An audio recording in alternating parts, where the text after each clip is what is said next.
Good afternoon or good morning, everyone. It depends on where you are.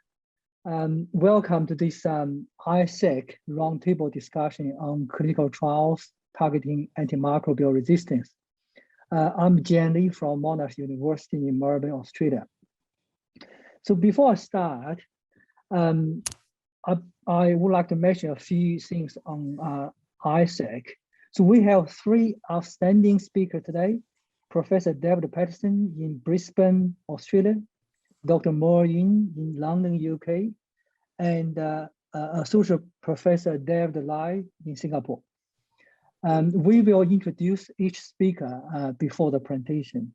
And this session will be co-chaired by Dr. Jaime Laura Tamayo in Madrid, Spain, and myself. So I just briefly introduce ISAC, an international society on antimicrobial chemotherapy.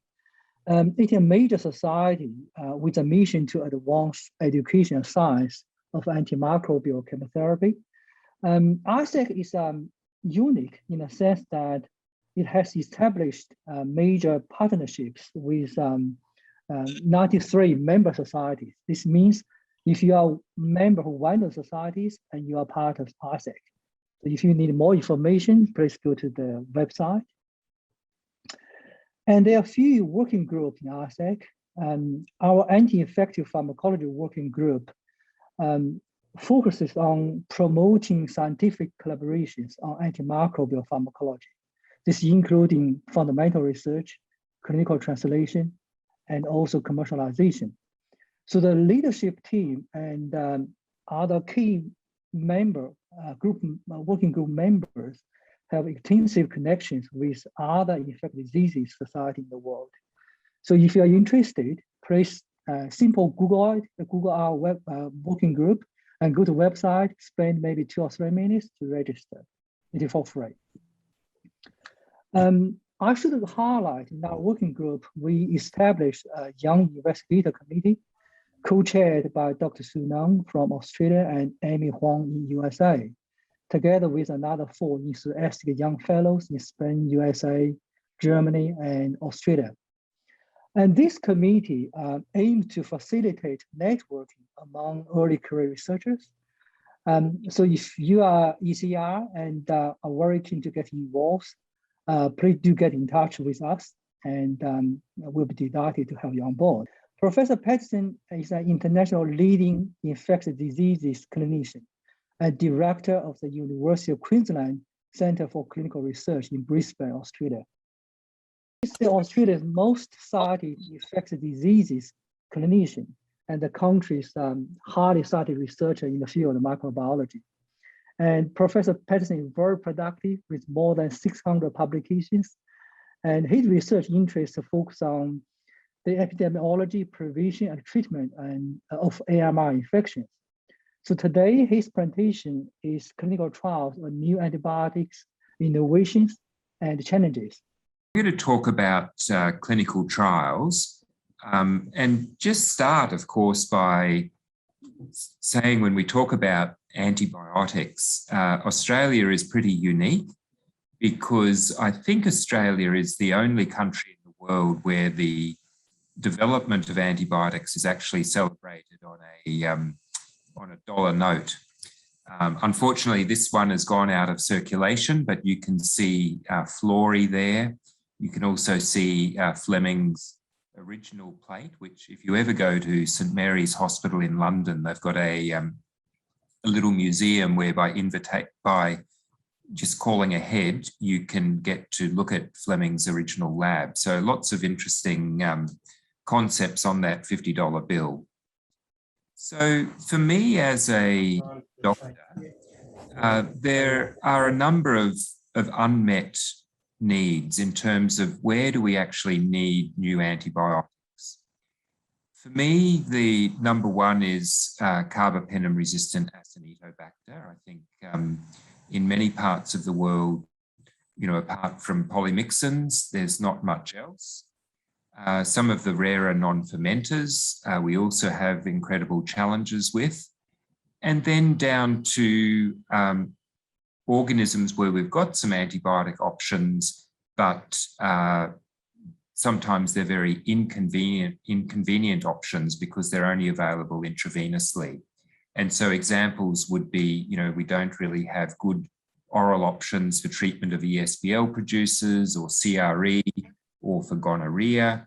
And I could, I guess, include in this discussion even things like Mycobacterium abscessus.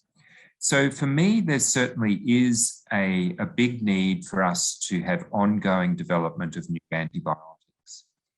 And it's interesting that, one of the best sources of antibiotics under development is this Pew Charitable Trusts. And their data shows that if an anti-infection drug reaches phase 1 testing, about 20% will eventually receive approval, and about 60% of antibiotics that enter phase 3 will eventually be approved. So there's obviously a bit of drop-off along the way. This Pew Charitable Trust shows that there's 43 new antibiotics in the development pipeline, and you can see that there's probably a pretty even split amongst phase 1, phase 2, and phase 3. So there is a lot of activity. When people say the pipeline is dry, that's not completely correct.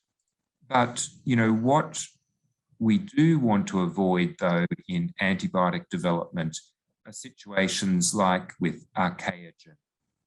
And Archaeogen is a company that developed plazomicin. They even got to phase 3. They got to a study in the New England Journal. Plazomicin was very effective in complicated UTI. It was effective against APC producers, but in the end, the costs of development, and there's rumours that it costs up to $1 million per recruited patient in their clinical trials. Those costs of recruitment into clinical trials were never recouped in terms of sales of the drug, and eventually the company went completely bankrupt. And I think in the end, they auctioned off plazomicin, and I can't remember the exact figure, but it was something like $16 million the drug was sold for. So that's an example where, huge costs and inefficiency in terms of clinical trials having an impact subsequently on antibiotic availability.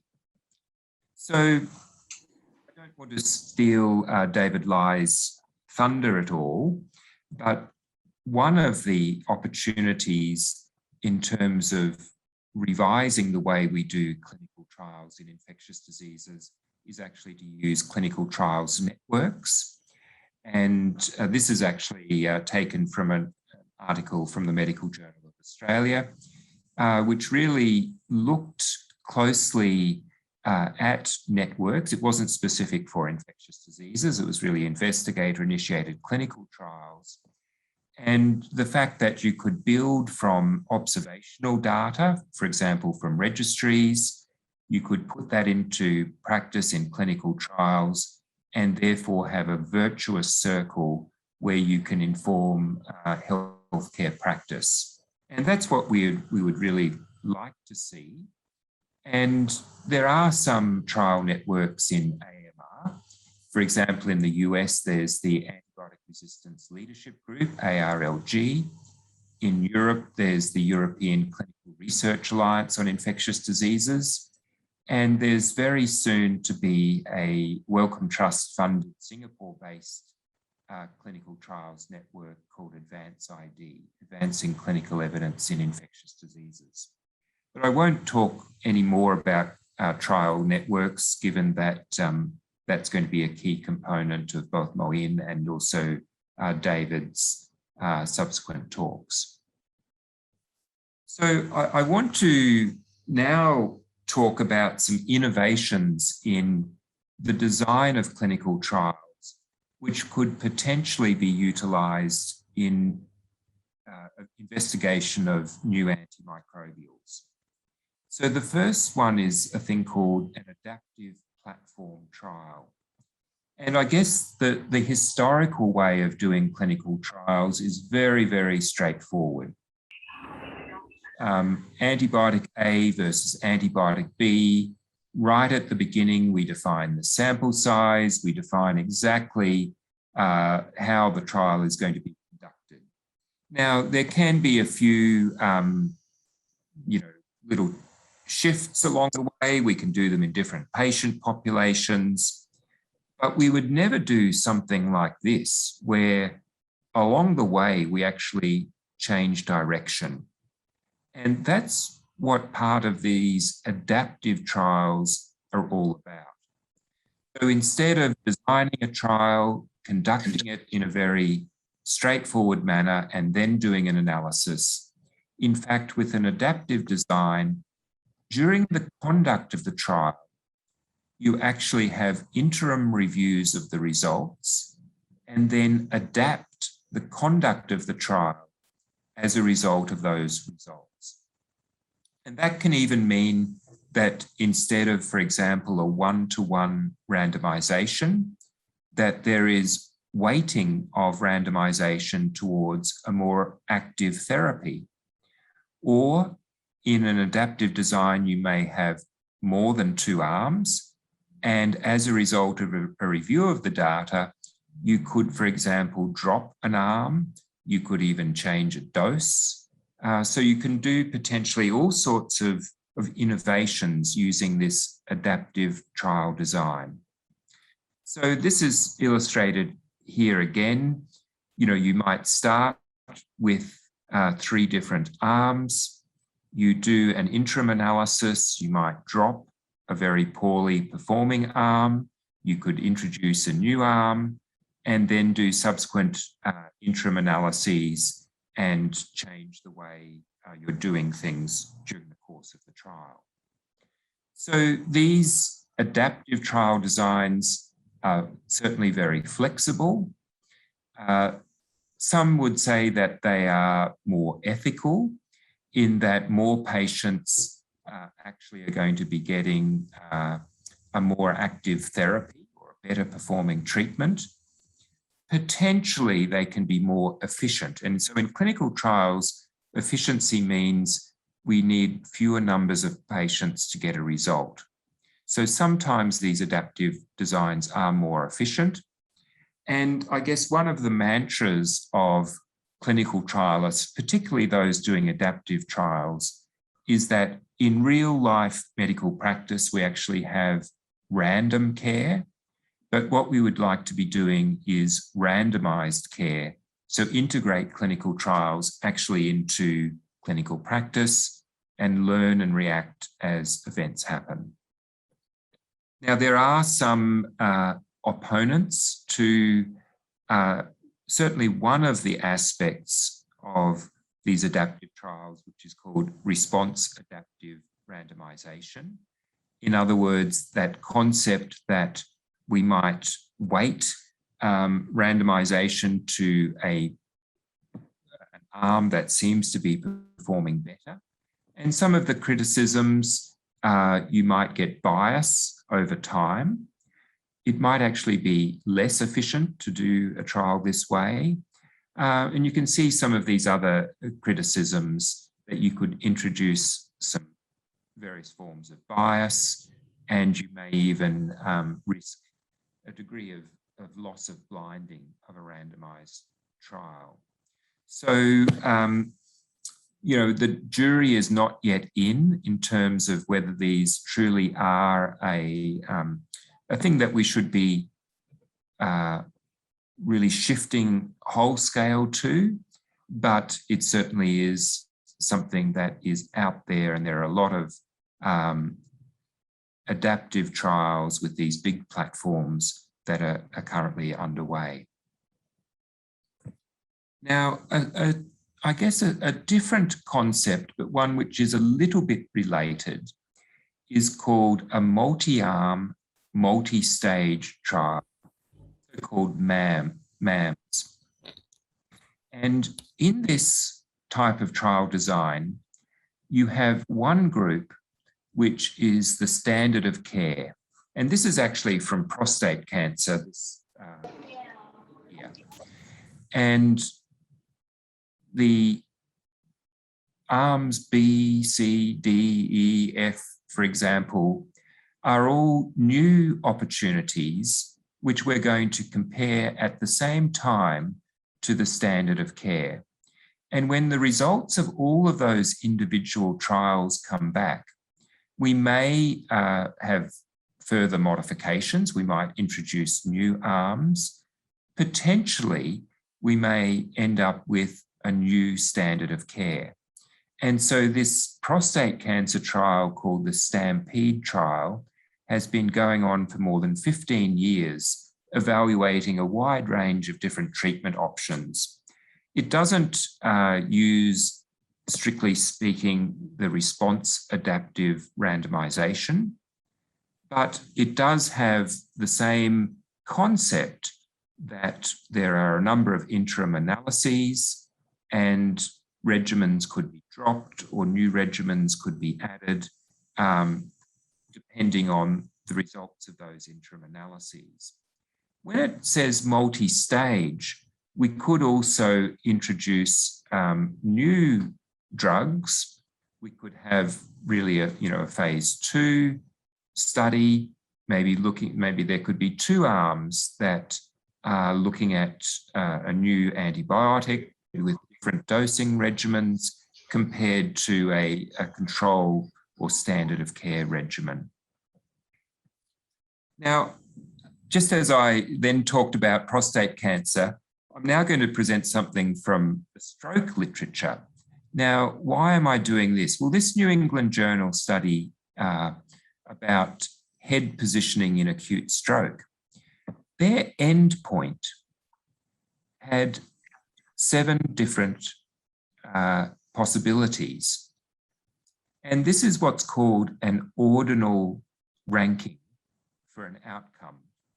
And in infectious diseases, this has been popularized as what's called a DOR, or a desirability of outcome ranking. And this is if you're listening, can you please mute? Thank you. So a DOR outcome ranking. So instead of a ranking just being live or die, what we could do is all of the people who survive, they could be separated in terms of whether they had a clinical failure, whether they had an infectious complication, whether they had a complication as a result of an adverse effect from their study drug. And we could also even tie into a DOR outcome a quality of life score.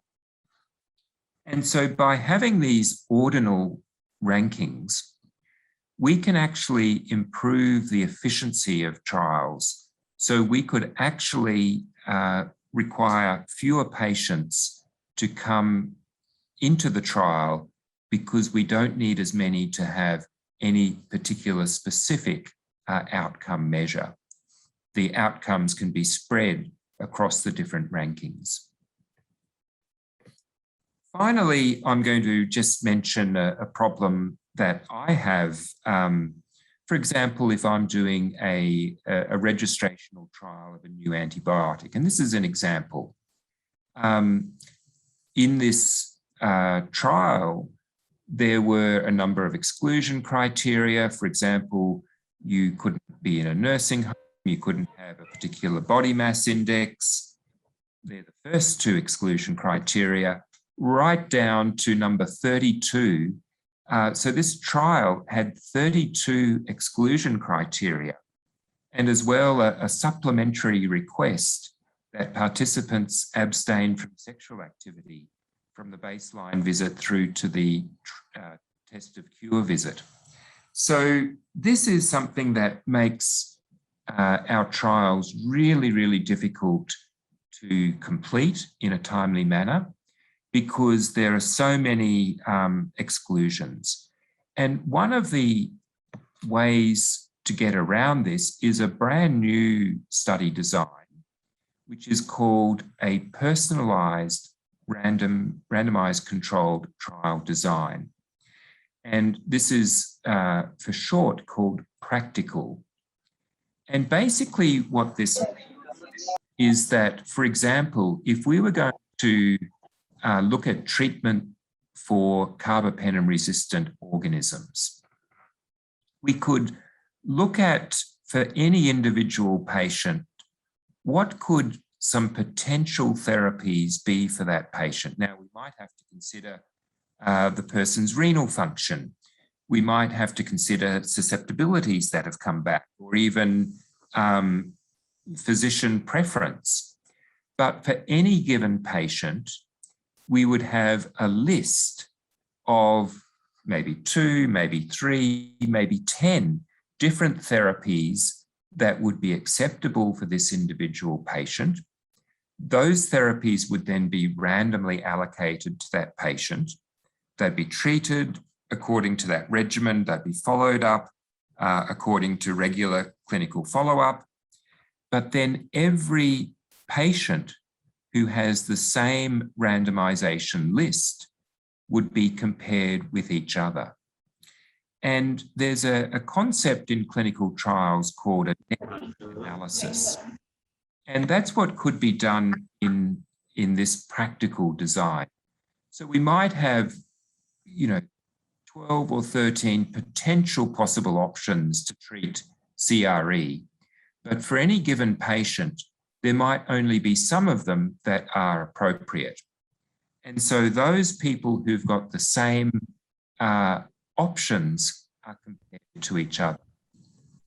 And so while we may not get down to really, really fine granularity, we should, by this particular design, actually be able to work out, well, are there some regimens that overall do very poorly? Are there some that are potentially the best? Are there some where it's going to be trade-offs for any individual patient? So it's possible to rank regimens using this particular design so that we could sort of inform future treatment, for example, of carbapenem-resistant infections. Now, this practical design has not actually yet happened. This is a concept. Whether it would be suitable for registrational purposes in terms of evaluating brand new drugs, I'm not so sure whether companies would sign up for it. But in the situations where we're facing at the moment, how do we treat CRE? How do we treat carbapenem-resistant Acinetobacter? It would certainly be possible to, for example, evaluate new regimens that maybe hollow fiber studies might suggest various combinations might be advantageous. They could be put into this sort of practical design. So just going over some of the pros and cons before I finish up. Overall, these innovations are really not to keep statisticians interested and keep them busy. It's really to improve and reduce the number of patients needed in antibiotic trials, because the more patients you have, the more expensive it is to do the trials, and the more difficult it is, particularly in this era of COVID, to actually enroll enough patients in our trials. So if we have trials that need fewer patients, that's really going to always be a winner. So I'm not yet certain that these trial designs are going to be suitable for registrational purposes, but as I mentioned, they might be very applicable for investigator-initiated trials. There are some aspects of the statistics, for example, of the practical trial design that aren't yet in the public domain. Some of the principles of the Bayesian adaptive trials need very specialized statistical help. And even things like our outcome measure with the door, you could manipulate that to potentially get an answer that you might particularly want. So I think we all want more antibiotics to be developed, but it's a big ask, it's expensive, it takes a long time to do clinical trials. And clearly, I think for those of us who are clinicians, we don't want UTI trials when we're going to be treating a patient with bloodstream infections. We want to do trials that really study the AMR problem, which the antibiotics are designed to address. I think we do have, as David will tell us, opportunities to engage clinical trial networks in these innovative designs. We all can think and learn more about these new trial designs and how they could make things more efficient. And there is certainly the opportunity with the door style of endpoints to, instead of us always doing non-inferiority trials, now actually to do superiority trials and adapt some of our PK/PD findings, some in vitro investigations into our clinical trials to see whether they truly do make a difference. Thanks very much. Our next speaker is Dr. Mo Yin, who is an infectious disease physician belonging to the National University Hospital of Singapore, and she's also a consultant at the World Health Organization and Public Health England during the COVID-19 pandemic. She's a very interesting expertise in multi-center clinical trials. She's developed several ones in Asia, and her research interests, as you can see, regard antimicrobial resistance, clinical trials, modeling, and epidemiology. Please, Dr. Yin, go ahead with your presentation. Thank you. Okay, so good day to everyone. Thank you for the opportunity for me to share on antibiotic treatment duration trials today. I am Mo Yin, an infectious disease physician from Singapore and currently based in University of Oxford. So for today's talk, I'll be focusing on three areas. Firstly, the background and challenges in defining antibiotic duration.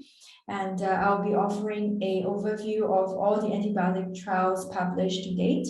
And secondly, I'll be sharing the REGARD VAP trial, which is currently being run across 7 hospitals in Asia.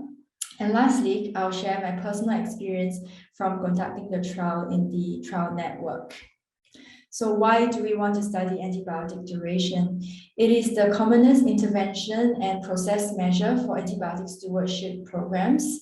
And compared to the front-end strategy, which is to stop people from prescribing antibiotics, this back-end strategy that controls duration or stopping antibiotics when infections have been ruled out is deemed to be safest and most accepted by clinicians. It is also a stewardship strategy widely advocated by international guidelines as well as the WHO. So the way we think about duration has been changed in the recent years. The conventional way is to treat beyond clinical improvement to prevent relapse and development of resistance. Until recent years, the message of always completing the antibiotic course are widespread as promoted by the WHO, international health authorities, national health campaigns, as well as in schools. So the knowledge that undertreatment of infection can lead to relapse came as early as the 1940s, during a time when penicillin was produced in local laboratory and repeated doses were recovered from the patient's urine. In a case series of patients suffering from staphylococcus and streptococcal sepsis, the patients improved but succumbed eventually from insufficient drugs.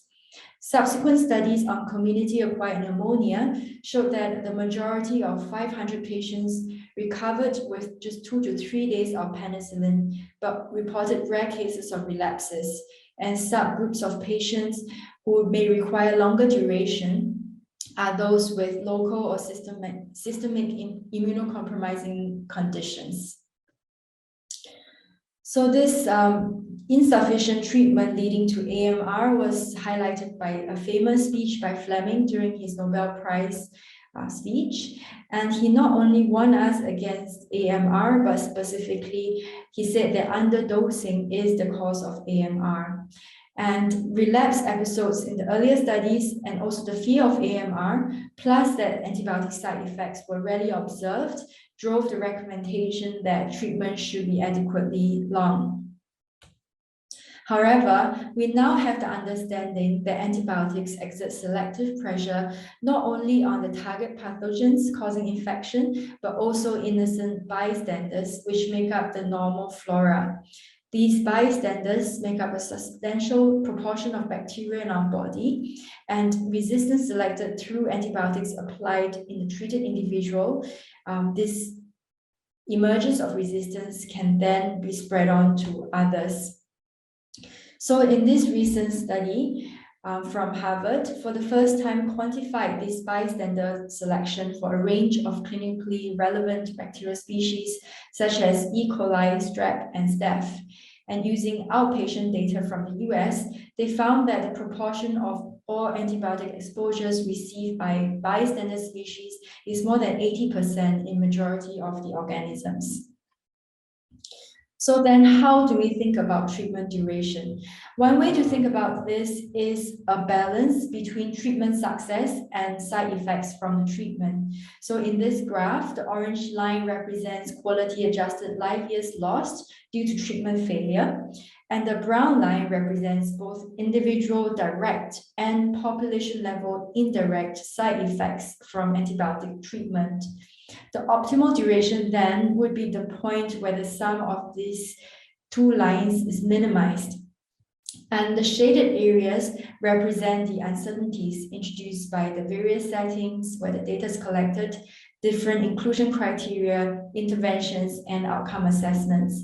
And I'll come back to this point on uncertainties later. So looking at the literature, there's been about 280 duration trials published since 1969, and a vast majority of them showed that it is okay to give short duration. The most commonly studied conditions are listed in this diagram here. They include upper respiratory tract infections, UTIs, so urinary tract infections, and post-operative prophylaxis. And these are also conditions with lower mortalities. And here I show the shifting trends in antibiotic duration trials. Generally, we see low representation in children, in low middle income countries, as well as in the critically ill patients. And the trial interventions have shifted from using arbitrary durations, such as comparing 7 days to 14 days, to using biomarkers and stopping rules. And the majority of these trials in the recent years are of non-inferiority design. So, as I alluded to earlier, the challenges in defining antibiotic duration come from uncertainties introduced when quantifying treatment response and the side effects. For the patient population, non-specific enrollment criteria such as inclusion of patients who do not require antibiotic treatment will muddy the water. An example is including patients with simple coagulase negative staph bacteremia in a trial that aims to define duration for staph bacteremia, because these patients do not actually need antibiotics. Secondly, the intervention can be non-specific as well. The intervention in antibiotic duration trials usually includes only 2 arbitrarily chosen durations, and this limits our ability to determine the duration response curve. And a solution could be using adaptive trial designs to incorporate more number of days in the intervention arms. Non-specific intervention also includes using multiple antibiotic regimes for the same condition or poor adherence to intervention. And poor adherence is particularly problematic here because they are mostly non-inferiority trials. And given that these trials are almost impossible to blind, poor adherence not only increases uncertainty, but may bias the estimate in one certain direction. In terms of quantifying side effects, resistance selection, and other costs, as shown in this systematic review of antibiotic stewardship programs, published in 2019, these side effects are usually poorly studied and reported. There are several considerations when quantifying these side effects, which can be on short versus long-term effects, individual or direct effects on the treated patients, population level, which encapsulate the indirect effects. So all of these would come with their additional logistical and cost issues during data collection. So with this background understanding of duration trials, we'll move on to the REGARD VAP trial. So it is a pragmatic trial that uses enrollment criteria that's reflective of clinical practice. It uses an intervention that allows individualization of treatment duration. And this trial is being carried out in Nepal, Singapore, and Thailand, where VAP is predominantly caused by gram-negative non-fermenting bacilli, previously reported to be associated with recurrences using short treatment duration. And we also use an adaptive sample size calculation method called the group sequential design. The hypothesis of the trial is that short duration, which lasts 3 to 7 days, is non-inferior to long course, which is more than 8 days, depending on physician preference for the treatment of VAP. And we enroll patients who are adults who satisfy the US CDC VAP criteria. And the outcomes we are looking at are 60-day mortality and pneumonia recurrence as the primary outcome. And for the secondary outcome, we are looking at the duration of ventilation, hospitalization, and colonization by multi-drug resistant organisms. So this is the flow chart that outlines the activities in the trial. So we screen all patients who's been intubated for more than 48 hours. And then we obtain the physician's permission and then speak to the family or the patients for consent. And subsequently, we will do daily assessments on the patient to see if they have responded to antibiotic treatment. And when they fulfill the stop criteria, we'll randomize them to short arm or long arm. And in the short arm, the patient's antibiotics are stopped immediately. And in the long arm, the patient physicians are free to give antibiotics for as long as they like. So as for the stop criteria in the short arm, we will recommend to stop antibiotics when the patient has been afebrile for 48 hours and the blood pressure is stable without the need for inotropes. And for patients with sputum cultures that's negative, a minimum of 3 days is required. And for positive cultures, we'll give at least 5 days of culture-appropriate antibiotics. And these are the study sites across Asia. There's a network of over 40 ICUs currently participating in the trial. So to provide a glimpse of the interim data, I will share the patient characteristics, the microorganisms causing VAP, and the antibiotics used to treat these VAP episodes. As you can see, we have screened over 4,000 patients just to enroll about 230 patients. And this high number of screened patients is because we also included non-positive episodes of VAP, non-culture positive episodes of VAP. Hence, anyone intubated for more than 48 hours was screened. And just to highlight some of the key characteristics here, a lot of patients were transferred from other hospitals as the REGARD VAP study sites were mainly provincial level hospitals. And also the intubation period before the VAP episodes are fairly long. And the majority of the patients enrolled were brain trauma patients as well as heart failure patients, as these patients tend to have fewer episodes of other causes of sepsis that require longer antibiotic treatment. And also to note that carbapenem-resistant Enterobacteriaceae accounted for about 1/5 of the VAP episodes. So this shows the details of the microorganisms causing the index episode of VAPs. And we can see that the predominant organisms are gram-negatives, especially the non-fermenters, as well as Klebsiella, with very few MRSAs. So this slide shows the intervention. We can see on the graph on the left The yellow represents the long arm, while the blue line represents the short arm. And without trial intervention, the yellow line shows that the median duration of treatment is about 15 days, and some patients continue to receive antibiotics non-stop for over 60 days. But as for the short arm, the median duration is 6 days.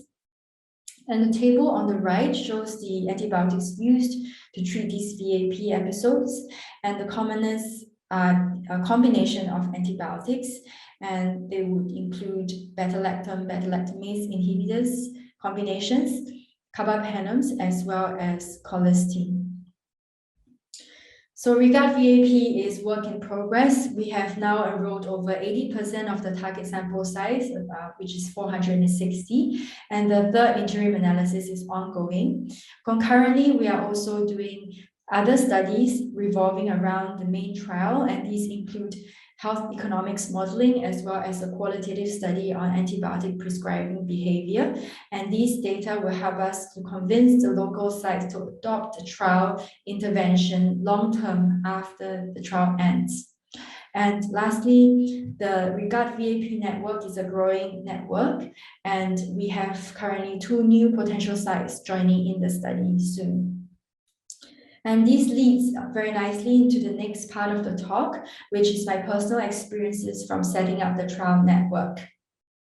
So as we all know, there's very substantial gaps in clinical data in low to middle income countries.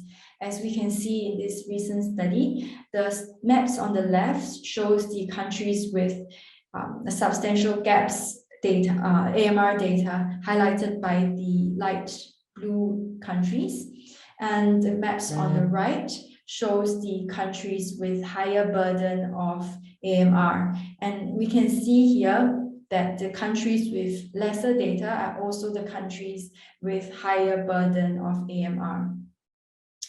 So therefore, the Regard VAP network focuses on low middle income countries. And how this network was started was back in December 2017, where I engaged my home hospital, the National University Hospital, as well as the Sampasit Hospital in Ubon in Northeast Thailand.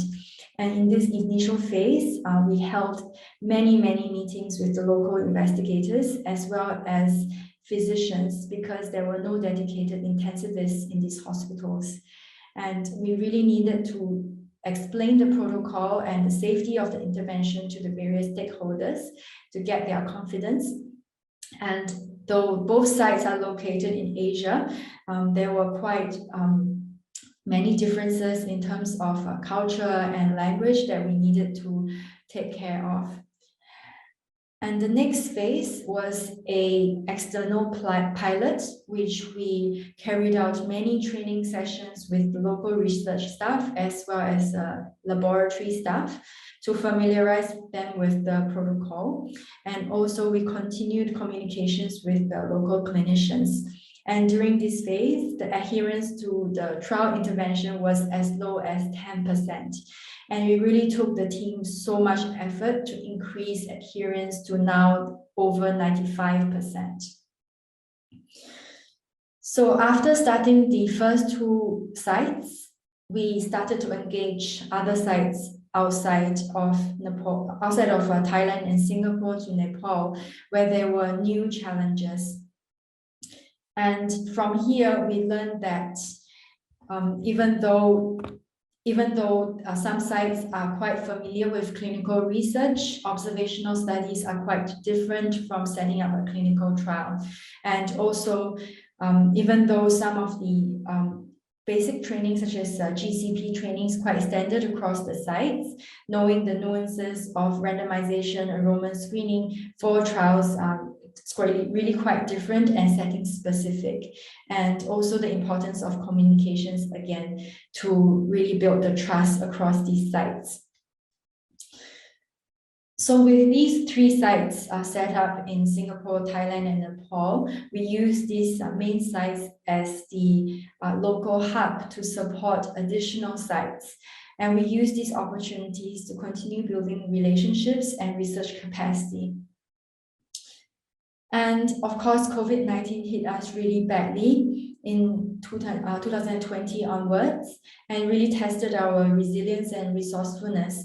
And we used this period where we could not screen or enroll patients to design and implement the qualitative study, which has so far collected over 200 interview scripts, and it's providing us very important data on how to translate the trial intervention to real-world stewardship programs in the various settings. And that is my last slide, and I thank you very much for your attention. If you have any questions, please contact me directly here, and I'll be very happy to get in touch. Associate Professor David Lye is the Director of the Infectious Disease Research and Training Office at the National Centre for Infectious Diseases in Singapore. He is an infectious disease physician who is active in dengue, antimicrobial resistance and COVID-19 research. He led the Singapore Infectious Disease Clinical Research Network from 2014 to 2020. He has published more than 270 papers. His research interests include epidemiology, pathophysiology, and clinical trials. Thank you for the invitation to speak, to share on how clinical research networks can help in antimicrobial resistance research. I'm David Lye from the National Centre for Infectious Diseases, Singapore.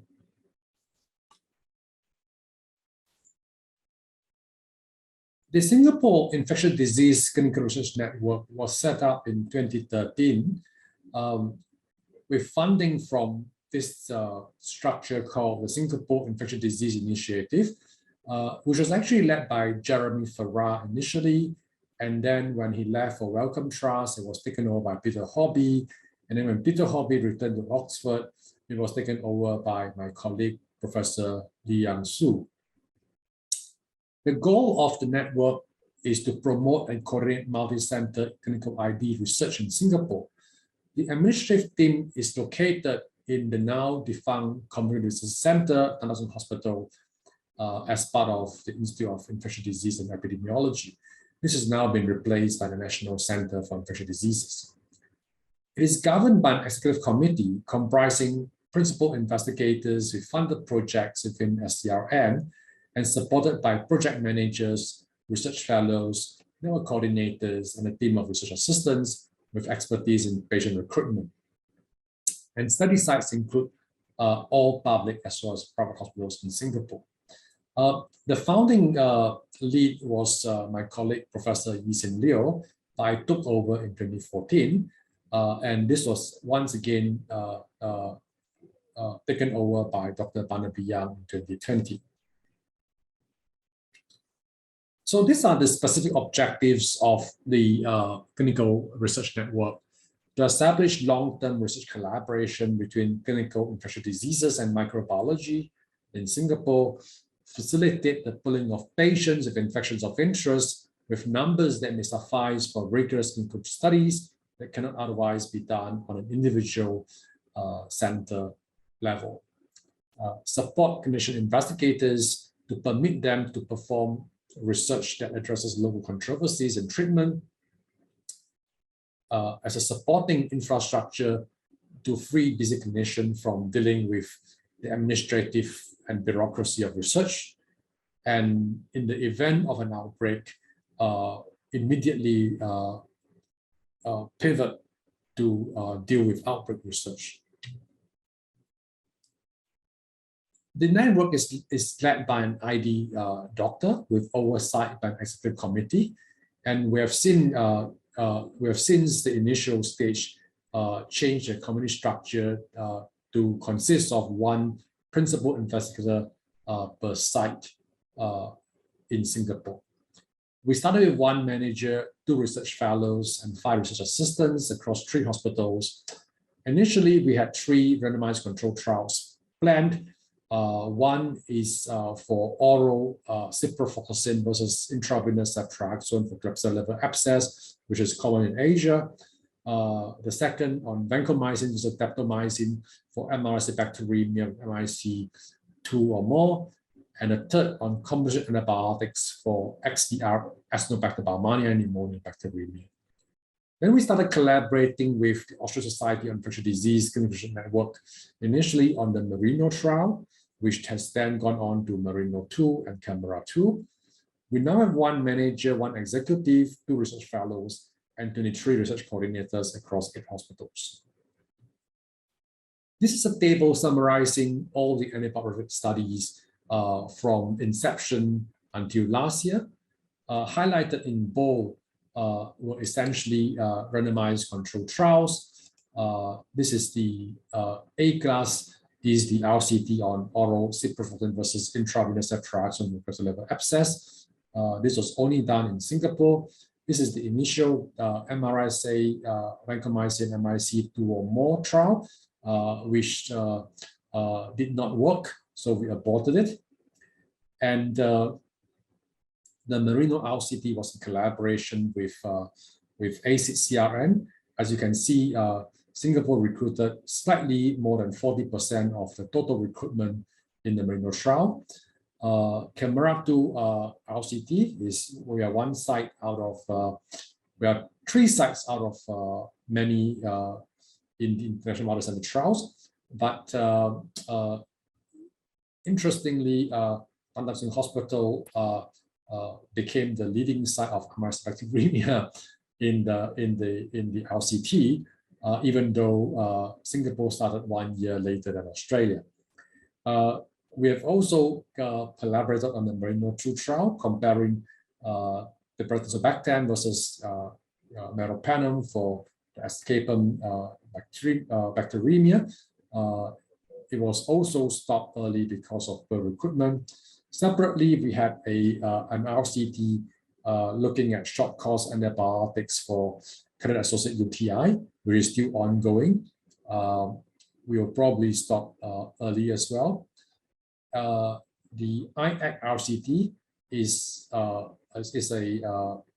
trial, is an RCT looking at synergy-guided conflict antibiotics for resistant gram-negative bacteremia in Singapore, only at 2 sites, and recruitment number has been an issue.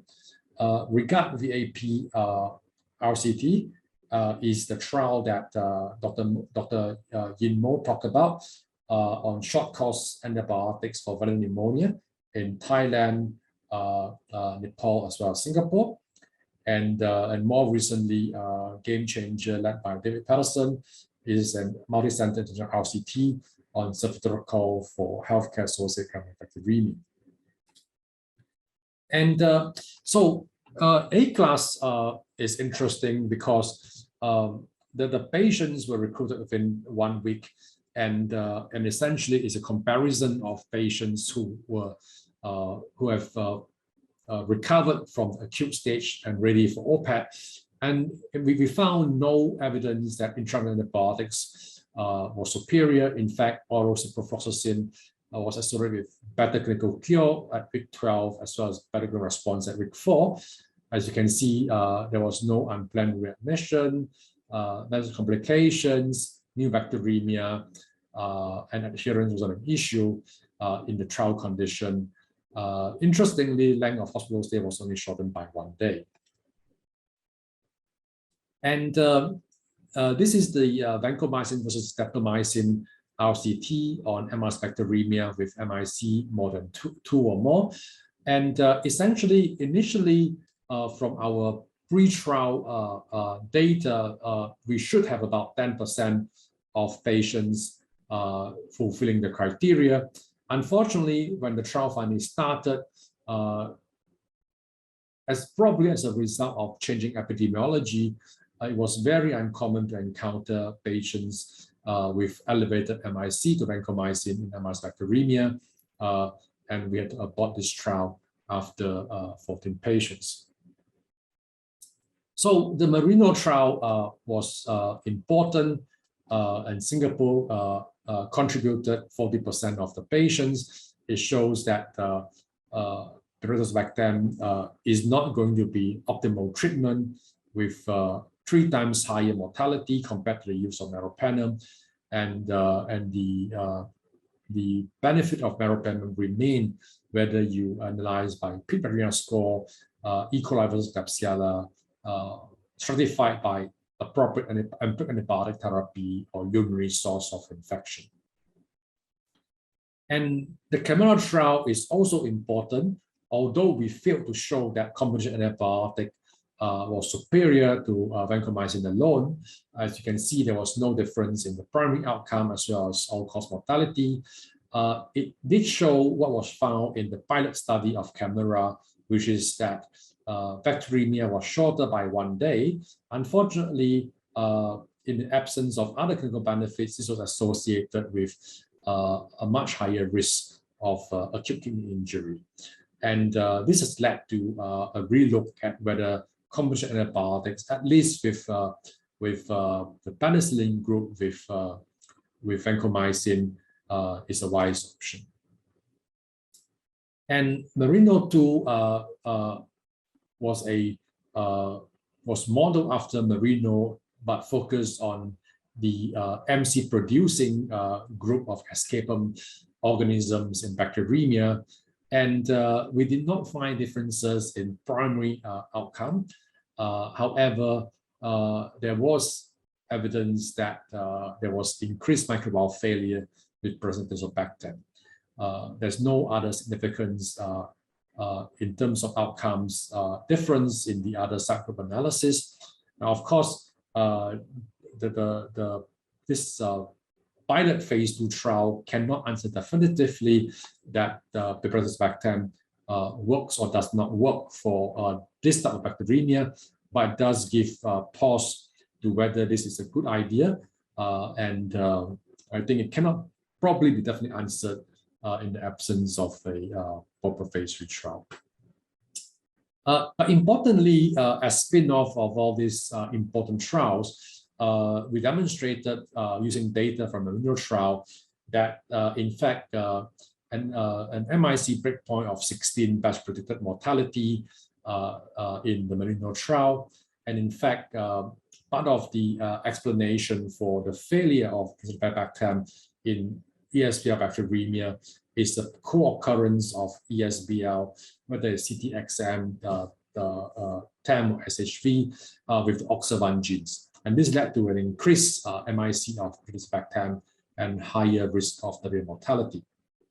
Now, practically, you can't screen for OXA1 genes, and therefore it is best to avoid it. And as a spin-off from the Chimera trial as well, this group used the data from Chimera-2 to work out that acute kidney injury associated in the fluoxetine group was associated with a day 2 vancomycin AUC of more than equals to 470, independent of fluoxetine. So this is the new data for pharmacodynamic indicator of nephrotoxicity in this area. The future plans, Merino-3 is planned, looking at ceftolozane tazobactam for ESBL and Acinetobacteremia, and that is led by David Paterson. That is the SNAP trial, which stands for Staph aureus Network Adaptive Platform Trial, led by Joshua Davis and Stephen Tong.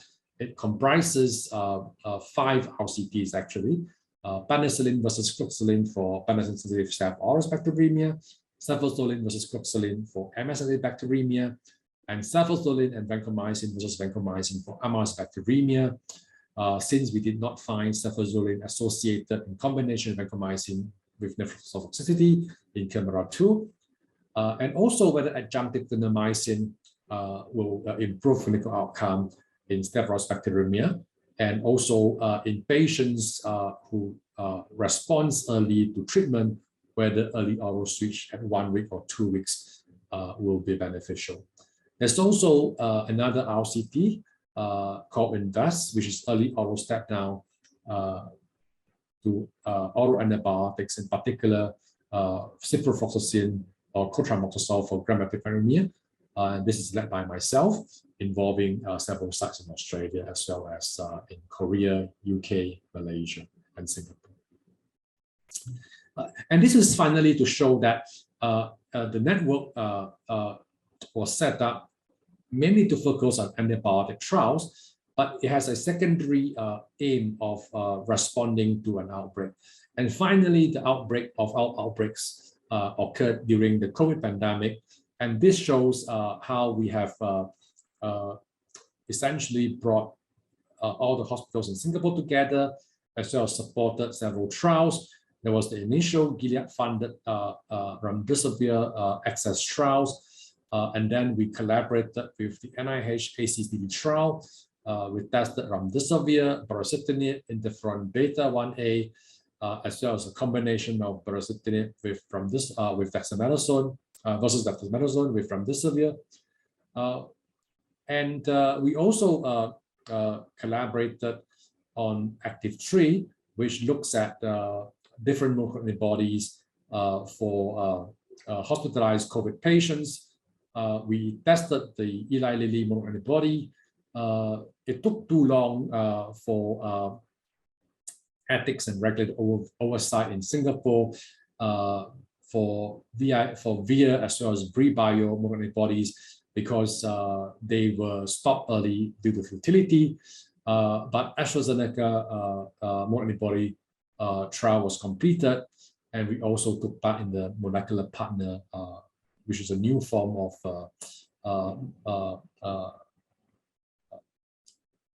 molecular entity. There's also a phase 1 trial of a locally developed monoclonal antibody called AD01. And essentially, ethics was reviewed and approved between 2 to 4 weeks. HSA is our health science authority, basically the equivalent of FDA, and regulator oversight and approval was obtained in once again within 2 to 4 weeks. And in terms of trial agreement, they were also completed between 2 to 4 weeks in record time.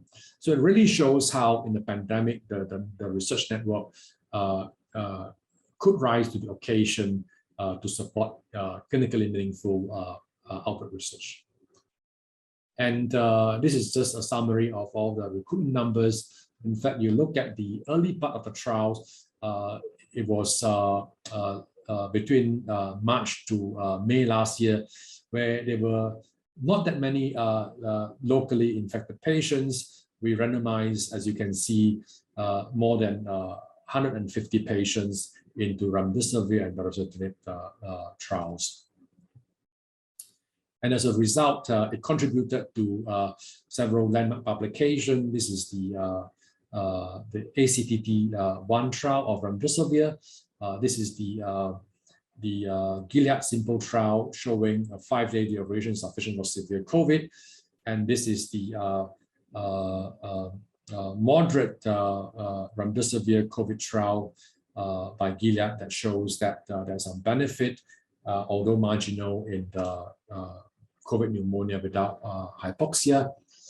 And there's also a spin-off study looking at the benefit of remdesivir versus standard of care, both from the Gilead trial as well as the ACTT trial. This is the ACTT-2 trial that shows a benefit of baricitinib, especially in the hospitalized COVID patients on high flow oxygen. And this is the ACTIV-3 trial on Eli Lilly monoclonal antibody that shows that monoclonal antibody probably lacks clinical benefit if given too late.